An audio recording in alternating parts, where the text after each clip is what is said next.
السلام علیکم جی، کیسے ہیں آپ سب؟ امید کرتی ہوں خیریت سے ہوں گے۔ جن زادے کی قسط نمبر 3 کے ساتھ آپ کی خدمت میں حاضر ہیں۔ لائک، شیئر، کمنٹ کرنا، چینل سبسکرائب کرنا۔ بنا وقت ضائع کیے ناول سٹارٹ کرتے ہیں۔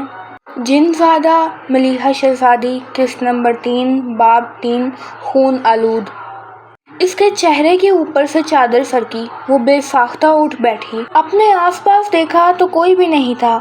رات کا اندھیرا چھا رہا تھا۔ وہ خوف کے مارے اٹھی اور اپنے کمرے میں آ گئی اور پھر اس کھڑکی کے پاس کھڑی ہوئی۔ جنوری کا مہینہ شروع تھا، نیا سال، نئی رات تھی۔ کھڑکی کھولتے ہی وہ اس درخت کو دیکھنے لگی جس کے ساتھ ایک پینگ نما جھولا لٹک رہا تھا۔ اس درخت کی ابھی بھی کچھ پتیاں باقی تھی جو درخت کو رات کو اور بھی خوفناک دکھا رہی تھی۔ ٹھنڈی ہوائیں چل رہی تھی، بجلی زور سے گڑک رہی تھی، موسم خراب ہونے لگا تھا۔ ٹھنڈی ہوائیں شور مچا رہی تھی۔ وہ اس پینگ کو گھورتی اپنے گھر کی بیک سائڈ پر آ گئی اور اس جھولے کو دیکھنے لگی۔ کچھ دیر دیکھنے کے بعد وہ اس پر جا کر بیٹھ گئی۔ ٹھنڈی ہواؤں کا شور اس کے کانوں میں پڑ رہا تھا جو کہ اس رات کو اور بھی خوفناک بنا رہا تھا۔ کچھ دیر تک وہ جھولا جھولتی رہی اور پھر اس کو محسوس ہوا کہ اس کے سر میں کچھ چل رہا ہے۔ وہ اپنے بالوں کو اپنے ہاتھ سے جھاڑنے لگی۔ اس کے سیاہ کالے بال جو کمر سے نیچے آتے تھے وہ اب کھلے لہرا رہے تھے۔ وہ اپنے بالوں کو چھوڑتی سیدھی ہو کے بیٹھی تھی۔ اس کا جھولا اور تیز ہونے لگا، ایسے لگ رہا تھا جیسے اسے کوئی جھلا رہا ہے۔ اس کے پیچھے کوئی کھڑا ہے۔ وہ خوف کے مارے پلٹی تھی جہاں پر ایک لمبا سایہ اس ایک دم سے غائب ہوتا دکھائی دیا۔ 1 2 3 اس کے دل نے ایک بیٹ مس کی تھی۔ وہ خوف کے مارے تڑپ رہی تھی۔ اس کو ایک کالی پرچھائی بار بار دکھائی دینے لگی۔ کالی رات، بارش، خاموشی اور تنہائی، بجلی کی آواز، ہوا کے چیرنے کی آواز اسے اور بھی خوف دلا رہی تھی۔ وہ بھاگ کر اپنے کمرے میں گئی۔ اس کا جسم ابھی تک کانپ رہا تھا۔ وہ خوف کے مارے خاموشی سے اپنے کمبل میں لیٹی، آنکھیں بند کر کے سونے کی کوشش کرنے لگی اور وہ خوفناک منظر اس کے دماغ سے جا ہی نہیں رہا تھا۔ اس کی آنکھوں کے سامنے بار بار وہی کالا سایہ آ رہا تھا۔ تبھی اس کے کمبل کو کسی نے ہٹایا تھا۔ وہ یکدم چیخ مار کے اٹھ بیٹھی تھی۔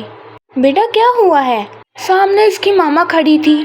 وہ ان کے سینے سے لپٹ کر رونے لگی۔ ماما آپ کو پتہ ہے کیا ہوا ہے؟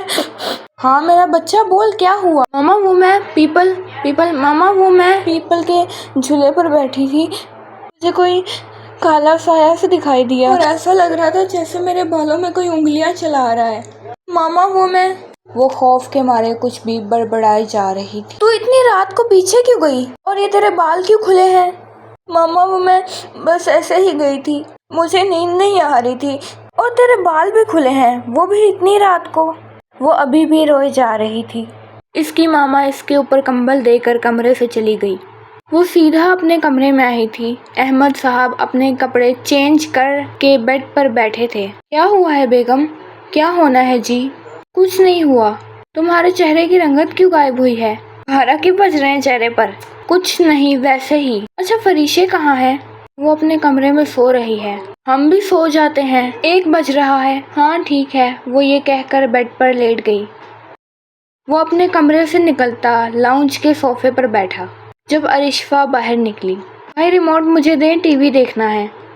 تھوڑی دیر مجھے دیکھنے دو، تم جاؤ اپنے کمرے میں۔ بھائی بس بھی کریں نا، میرے سر میں درد ہو رہا ہے، مجھے پریشان مت کریں۔ سر میں درد ہے تو اسکرین دیکھو گی۔ وہ ناک چڑھاتے واپس کمرے میں چلی گئی جبکہ جہانگیر صاحب فون پہ بات کرتے گھر میں داخل ہو رہے تھے۔ میٹنگ ابھی مت رکھنا، کل رکھ دو، میں آ جاؤں گا 11 بجے۔ وہ کسی میٹنگ کے سلسلے میں فون پر بات کر رہے تھے۔ کیا ہوا ہے بابا؟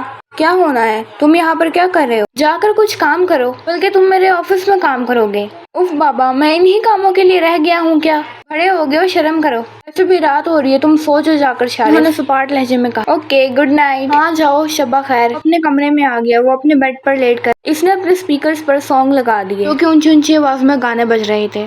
ارشفہ اپنے بیڈ سے اٹھ کر کھڑی ہوئی اور ساتھ والے کمرے کا دروازہ کھٹکھٹایا۔ اف بھائی صاحب، آواز آہستہ کر دیں، مجھے سونا ہے۔ ہاں تو سو جا، میں نے منع نہیں کیا۔ بھائی کبھی تو سیدھا بولا کریں۔ میں تو ایسے ہی بولوں گا، کیا ہے تجھے؟ شارف نے اس کے منہ پر دروازہ بند کر دیا۔ وہ پاؤں پٹک کر دروازے کو دیکھ کر عجیب عجیب شکلیں بنا رہی تھی۔ وہ اپنے کمبل میں لیٹی خوف سے ابھی بھی کانپ رہی تھی۔ اسے ابھی بھی وہ چوڑا لمبا سایہ نظر آ رہا تھا۔ کڑوتیں بدلتی سیدھی ہوئی تھی۔ اس کے کمرے کی کھڑکی کھل چکی تھی۔ اس نے گردن موڑ کے کھڑکی کی جانب دیکھا، جہاں سے ایک پیپل کا درخت دکھ رہا تھا اور کھڑکی کے پردے ہٹ چکے تھے۔ وہ کھڑکی اپنے آپ کھل اور اپنے آپ بند ہو رہی تھی۔ وہ کانپتی کانپتی اٹھ کر بیٹھ گئی جب اس کے کمرے کا دروازہ ایک دم کھلا اور خود ہی بند ہو گیا۔ وہ چاروں طرف دیکھے جا رہی تھی۔ اس کی آنکھیں پھٹی کی پھٹی رہ گئی جب اس نے اپنے سامنے چوڑا لمبا خوفناک سایہ دیکھا، جس کا چہرہ واضحانہ تھا۔ خون کے دھبے اس کے جسم پر فریشے کو نظر آ رہے تھے۔ اس کا چہرہ خوفناک ہوتا جا رہا تھا۔ اس کے بیڈ پر خون کے دھبے اور جھولا جھولنے کی آواز گونج رہی تھی۔ اس سائے کو اور خوفناک ہوتا دیکھ فریشے اٹھ کر کمرے سے بھاگی بھاگی نکل آئی۔ وہ اپنے لان میں آئی تھی جہاں پر چیئرز تھی اور وہ ان چیئر کے پیچھے سمٹ کر بیٹھ گئی۔ وہ اتنی گھبرائی ہوئی، اتنی خوفزدہ تھی کہ خوف کے مارے اس کے منہ سے آواز بھی نہیں نکل رہی تھی۔ اسے ہر جگہ وہ کالا بھیانک سایہ نظر آ رہا تھا۔ اس میں اتنی ہمت نہیں تھی کہ وہ اپنے گھر والوں میں سے ہی کسی کو بلا سکے۔ وہ وہاں سے اٹھ کر گھر سے باہر نکل گئی۔ اسلام آباد کے جنگل کا علاقہ تھا جہاں پر جا کر وہ رکی اور ایک لمبے گھنے درخت کے نیچے بیٹھی۔ اس کا سانس پھولا ہوا تھا۔ اسے اندازہ نہیں تھا کہ کوئی اس پر نظر رکھ رہا ہے۔ وہ خوف کے مارے پیچھے پلٹی جہاں پر وہی سایہ اس کے بالوں میں انگلیاں چلا رہا تھا۔ وہ چیخ مار کر وہاں سے اٹھی اور اس زمین پر اس کا پیر پھسلا۔ وہ بڑی بری طرح وہاں گری ہوئی تھی جب وہ سایہ اس کے پاس آیا تھا۔ ڈر کیوں رہی ہیں آپ مجھ سے؟ اس کی آنکھوں سے آنسو بہنے لگ پڑے۔ وہ سسکیوں کے ساتھ رونے لگی۔ یہ آنسو بہت قیمتی ہیں، انہیں ایسے مت ضائع کریں۔ کون ہو تم؟ وہ مشکل سے بڑبڑائی۔ آپ مجھے صحیح سے نہیں جانتی، پر میں آپ کو جانتا ہوں فریشے۔ اور تمہیں میرا نام کیسے پتا؟ کون ہو تم؟ وہ پیچھے سرکتی بامشکل بولی۔ گھبرائیں نہیں، آپ کو کچھ نہیں کہوں گا میں۔ لیکن کون ہو تم؟ میں وہ ہوں جو ہمیشہ سے آپ کے ساتھ ہے۔ کون؟ آپ آدم زادی ہیں۔ وہ کچھ پل کے لیے ٹھہرا اور پھر بولا، اور میں جن زادہ ہوں۔ جن؟ تم جن ہو؟ وہ اور پیچھے سرکی۔ تم مجھ سے دور رہو، مجھے ڈر لگ رہا ہے، مجھے خوف آ رہا ہے، کچھ ہو جائے گا، تم مجھ سے دور رہو پلیز۔ وہ اس کے آگے ہاتھ جوڑ رہی تھی۔ وہ روئے جا رہی تھی۔ ٹھنڈی ہواؤں کا شور ہو رہا تھا۔ اسے اور خوف آ رہا تھا۔ میں آپ کو کچھ نہیں کہوں گا۔ میں کیسے مان لوں تم مجھے کچھ نہیں کہو گے؟ کیونکہ جب کوئی کسی سے عشق کر بیٹھے تو وہ اپنی جان سے بھی زیادہ اس کا خیال رکھتا ہے، اور میرے ساتھ بھی یہی ہوا ہے فریشے۔ اس کے چہرے پر اپنا ہاتھ پھیرتے ہوئے بولا۔ اس کا ہاتھ خون سے بھرا تھا اور وہی خون فریشے کے چہرے پر لگ گیا تو وہ اونچی آواز میں چلائی تھی، مجھے میرے گھر جانا ہے، پلیز مجھ سے دور رہو، تم جو کوئی بھی ہو دور رہو پلیز۔ وہ یہ بولتے بولتے بے ہوش ہو چکی تھی۔ جب اس کی آنکھ کھلی تو وہ اپنے بیڈ پر تھی۔ اس کے آس پاس اس کے ماما بابا بیٹھے ہوئے تھے۔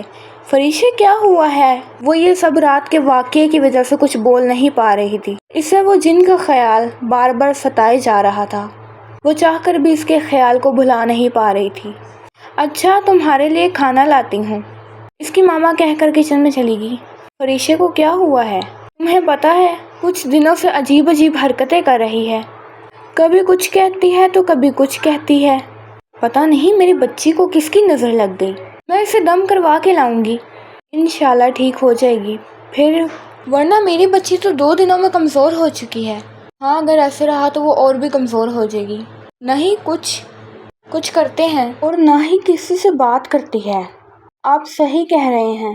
تبھی ان کے گھر کا دروازہ کھٹکا اور اشفا اندر داخل ہوئی۔ السلام علیکم آنٹی، فریشے کہاں ہے؟ بیٹا وہ اپنے کمرے میں ہے، جاؤ۔ وہ چلتی چلتی اس کے کمرے میں داخل ہوئی۔ وہ گھبرائی سمٹی اپنے بیڈ پر بیٹھی تھی۔ فریشے کیا ہوا ہے تجھے یار؟ کیوں عجیب عجیب حرکتیں کر رہی ہے تو نہیں جانتی میں ایسے کیوں کر رہی ہوں اور کس کی وجہ سے کر رہی ہوں۔ مجھے ایک بھیانک سایہ بار بار دکھائی دیتا ہے۔ اشفا میں مر جاؤں گی، مجھے بچا لے، میں مرنا نہیں چاہتی، جینا چاہتی ہوں، اور وہ کہتا ہے وہ جن ہے۔ مجھے بہت ڈر لگ رہا ہے۔ کچھ نہیں ہوتا، تو بس آرام کر، تو ان سب چیزوں پر بس دھیان نہ دے، آرام کر۔ تو اب اس کے کمرے کی کھڑکی کھلی تھی۔ اس نے گردن موڑ کے کھڑکی کو دیکھا۔ وہ کھڑکی کی طرف اشارہ کرتے ہوئے بولی تھی، یہ پیپل کا درخت دیکھ رہی ہے تو؟ جن اس درخت پر ہے۔ ارشفا ہنسی، مذاق نہیں اڑا، میں سچ کہہ رہی ہوں۔ تو کہہ رہی ہوگی سچ، میں نے کب کہا تو جھوٹ کہہ رہی ہے؟ اچھا باہر آ جا، آنٹی نے تیرے لیے کھانا بنا دیا ہے، تو جا میں آتی ہوں۔ اچھا بیڈ چھوڑ دے، یہ نہ ہو جن بیڈ پر آ کر چمٹ جائے۔ ہنستے ہنستے وہ اٹھی تھی۔ تو پاگل ہے؟ تجھے مذاق سوچ رہا ہے ابھی بھی؟ ارشفا تو کیا کروں؟ تو بات ہی ایسی کری ہے۔ اچھا چل کھانا کھاتے ہیں۔ فریشے قدم بیڈ سے نیچے اتارتی اور اپنی جوتی پہن کر کھڑی ہوتی شیشے کے سامنے آ گئی۔ بالوں کو ڈھیلے جوڑے کی شکل میں باندھ رہی تھی کہ اسے محسوس ہوا کہ اس کے بے حد قریب کوئی کھڑا ہے۔ آپ اپنے بال نہ باندھیں، یہ ایسے ہی اچھے لگتے ہیں۔ فریشے کے کانوں میں سرگوشی نما آواز گونجی تھی۔ آگے کیا ہوگا؟ کیا وہ جن ساری زندگی اس کے ساتھ رہے گا؟ جاننے کے لیے پڑھیں جن زادہ۔ امید کرتی ہوں آپ کو آج کی قسط بھی اچھی لگی ہوگی۔ کمنٹس میں ضرور بتانا کہ آپ کو آج کی قسط کیسی لگی۔ لائک شیئر کمنٹ کرنا، چینل سبسکرائب کرنا۔ ملتے ہیں کل ایک نئی قسط کے ساتھ، تب تک کے لیے اللہ حافظ۔